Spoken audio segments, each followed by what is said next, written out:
So the fear and greed hit a new record last seen a few years back. It reached a rating of 10, fear and greed index, which means it was extremely fearful, or it was extreme fear within the markets. But did the sun fall out of the sky? No, it did not. Did the markets collapse? No, they did not. Bitcoin is still well above its previous all-time high. So why do most crypto influencers and some of those guys who do TA, why do they place so much importance on this? That's what we want to look at today, guys. I want to share with you my own opinions on the fear and greed index and its psychological implications, and why recently the sun did not fall out of the sky just because fear and greed index was at its very lowest, was almost close to zero. But the markets are still healthy. The recent drops in prices, the collapse in prices, it's part and parcel of a bull market. It's to be expected. Nothing goes up in a straight line, and crypto markets are highly volatile, especially in a bull market. So for those who think everything to do with the analysis is based on the fear and greed index, this is a video you want to watch. And for those who are fearful even today, you may want to watch this video, because I thought I would try and calm fears using a different means than just talking about prices. There's nothing to talk about prices because we know they're at rock bottom. Let's look at the fear and greed index and try and explain some of the reasoning why this is the case and the psychological implications, like I say. But before I jump into this, guys, I'm no psychologist. I'm not a financial advisor. I'm just some dude on the internet bringing you entertainment as well as educational content so that you can make your own decision based on sound information that we're trying to bring you on this channel. And on this channel, we are one of the few channels that bring you non-conventional content. And I may also add that you may not be able to find some of this content on any other channel. Yes, a lot of people will talk about fear and greed index, but if you want to see the difference between those channels and their content on fear and greed, you must watch this all the way to the end and then see the differences and if there are any similarities. I think the similarities are very limited. So the fear and greed index is a widely used metric within the cryptocurrency market that helps gauge investor sentiment by analyzing various factors. It is particularly relevant for Bitcoin, but it is also applied to the overall crypto market, including the is an index as well, just for altcoins and for the top 10 and top 100. Understanding the psychology behind this index is essential for traders and investors, as it reflects market emotions and often signals potential price movements. So it's all about managing emotions, your own, and having to figure out what the emotions coming out of the market mean and what you are going to do next. So what is the fear and greed index? The crypto fear and greed index is a numerical representation from 0 to 100 of market sentiment, and the scale goes as follows. You got 0 to 24, which is deemed extreme fear, and within this category you got investors going extremely pessimistic. Selling pressure is very high in this case. The next you got fear, not extreme but just fear, and the scale is from 25 to 49. Market sentiment is bearish but not extreme. Then you've got greed, where people are starting to feel good and feeling rich, and the scale is from 50 to 74. Optimism dominates and prices are rising. And finally, you've got that extreme greed segment or section from 75 to 100, where fear of missing out is driving the buying of different assets and the market is overheating because people are greedy. The index is built using various market data inputs, including volatility, which covers price swings indicating fear, market momentum and volume, buying volume versus selling pressure, social media sentiment, which include mentions, engagements and discussions. So Twitter, this is where this Twitter market square comes in. You got Bitcoin dominance, increasing dominance signaling fear, decreasing signaling greed. Google Trends, you're talking of search interest in crypto related terms, surveys and polls, retail sentiment, that's your surveys and polls. And some people have also been talking about the Coinbase app. When it starts climbing up the App Store or Play Store, it starts going up the ranks, then you know people are becoming bullish and the market is starting to overheat. That's how this fear and greed index is designed. But there are some gaps, as you will find out. If you want to know more, keep watching. And whilst you're at it, if you're watching for the first time, don't forget to click like and subscribe, as well as smash that notification bell in case we bring you some gem-packed content that you may not want to miss, and it may be time limited or time restricted. So let's look at the psychology behind the fear and greed index then. The crypto market is highly emotional, driven by cognitive biases rather than pure fundamentals. The fear and greed index essentially tracks the emotional cycle of traders and investors. You got the fear, where the index is low and is from 0 to 24. It is characterized by panic selling, which occurs from time to time. Investors experience loss aversion, a psychological bias where they fear losses more than they value gains. So people here are mostly interested in how much am I going to lose, instead of thinking,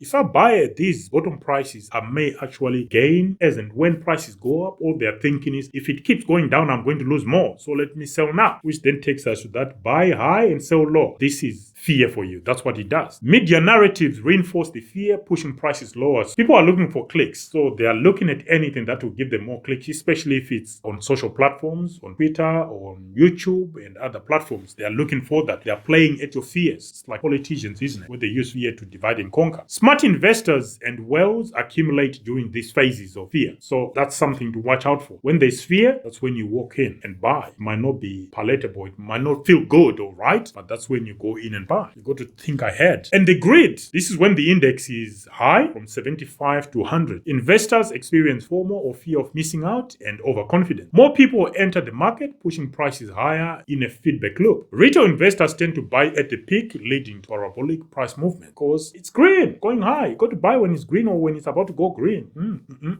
People who bought lower will dump on you. Smart investors start taking profits during these phases when prices are starting to go up and people are feeling greedy. Smart investors start taking profits because they understand and know what's coming next. This cycle of fear leading to undervaluation and greed leading to overvaluation is what drives boom and bust cycles in crypto. So it's the fear and greed. The dynamics between these two is what causes the boom and bust. And that always exists where psychology is in existence. And we can't help it. It's in our design as humans. We are going to be latching from one extreme to another. So the boom and bust is always going to exist. So the fear and greed index for the overall crypto market versus Bitcoin. Well, let's start with the fear and greed for Bitcoin alone. Bitcoin is the largest and most liquid crypto asset, making it a strong indicator of market sentiment. The Bitcoin fear and greed index is highly correlated with price action, meaning extreme greed often precedes sharp corrections, while extreme fear precedes rallies. So for example, if we go back to March in 2020, if you remember that COVID crash, the index hit 10, which is what we just hit, right? So there was fear there. So if you were as shallow as many of the people within this space are, you'll try and equate that 10 from March 2020 to the 10 that we just experienced recently and think the experiences are the same. But what you're failing to read here is that with the March drop, prices bottomed at 3,800. They crashed from, I think it was 10K or somewhere crazy, or 20K or something, crashed to 3,800 when it reached 10. This time around, when it crashed to 10, the prices were still at 84 or 85K. Explain that to me. Those people who are championing this,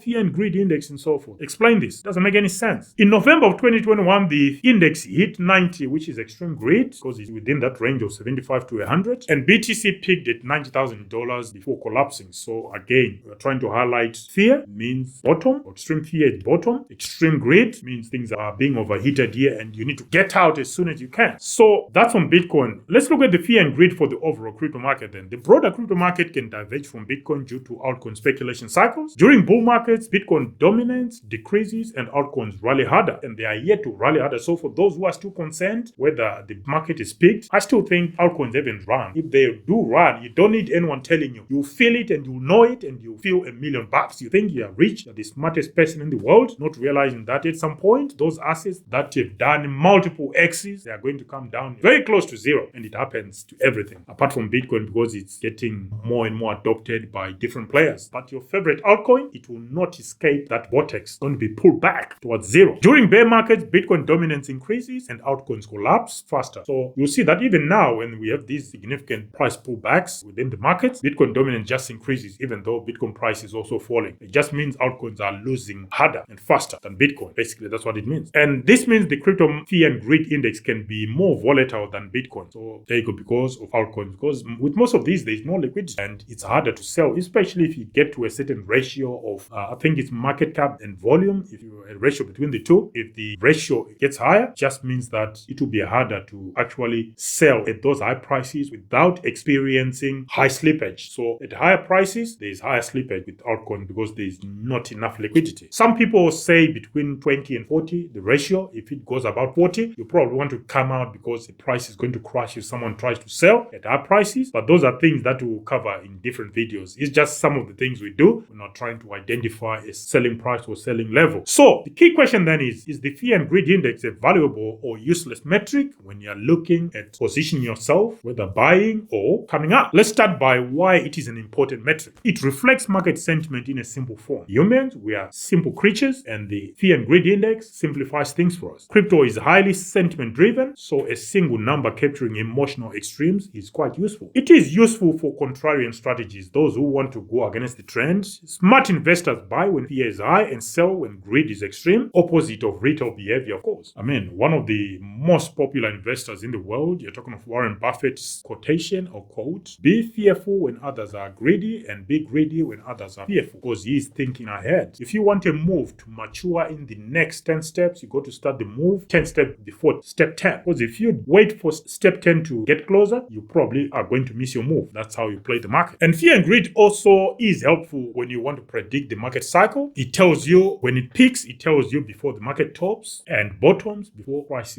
recovers. So if it goes lower, it means you need to make a move because the price will catch up. If it peaks, it means you need to come out because price will go the other way. Price will adjust or adapt. That's why it's useful, but it's very limited and it's very basic because crypto markets are more nuanced than that. Why it might be useless as a metric, because it's quite important to understand that as well. It does not consider fundamental analysis. The index only measures sentiment and ignores real-world events such as regulatory changes or macroeconomic trends. It can be manipulated. Wealth and institutional investors use fear to accumulate and greed to distribute, making it an imperfect timing tool. Extreme readings can persist. During straw bull runs, extreme greed can last for months. For example, during 2021, it stayed in extreme greed for a prolonged period of time, and people were saying, is this thing broken? Or it's no longer reliable? Yes, it's an indicator, but to me, it's a model. Models, they are right and they are wrong. Okay, they are right when they are right and they are wrong when they are wrong. They get broken. Simple as that. And during bear markets, extreme fear can last for months as well. You're talking about 2022. Extreme fear just lasted for months and months and months. Prices just sideways. That's it. So here are my 5 best ways to use fear and greed index. The first one is ideal strategies. For example, you could be a contrarian investor. Buy when fear and greed index is below 20. That's extreme fear. So like when it reached 10, ignore everyone telling you we're in a bear market. If we're in a bear market, it means we're bottom there because of the fear and greed. If you want to go by that, take profits when the index is above 80, which is extreme greed. Some people are always hoping that the price will go higher. If I sell now, I'm going to miss out on additional returns. What they don't realize is the higher you go, the more money is required to push that price higher. So what you're going to miss is in proportion is probably less than what you already have. So you'd rather bank what you've got than small amount that you don't have, so that when prices collapse, you can buy more of that and you cover those losses that you thought you had. That's what I'm trying to do in this current bull market anyway. I can also use it to confirm other indicators, the fear and greed. If I combine it with on-chain data, for example, whale accumulation, exchange reserves might mean something. I can also use it to check macroeconomic factors such as interest rates, stock market trends. You can use technical indicators like the RSI, Relative Strength Index, or moving averages. Dollar cost averaging as a strategy, that's something you want to consider when you're using the fear and greed index. Instead of timing tops and bottoms, use the index to increase purchases when fear is high. That's the best way. When the fear is high, you buy more. This is why it's always key to have some dry powder on the side, regardless of where prices are. You want to wait for that fear and greed index to drop, then you jump in. So guys, as you can tell, it can be a powerful tool, but it can also be an imperfect tool. So powerful, but imperfect. The fear and greed index is not a trading signal on its own, but it is a powerful sentiment indicator. For Bitcoin, it is highly reliable since BTC is the most dominant and least speculative crypto asset to consider. So if you are only buying Bitcoin, maybe this is ideal. But if you start playing with altcoins, things get more complex. So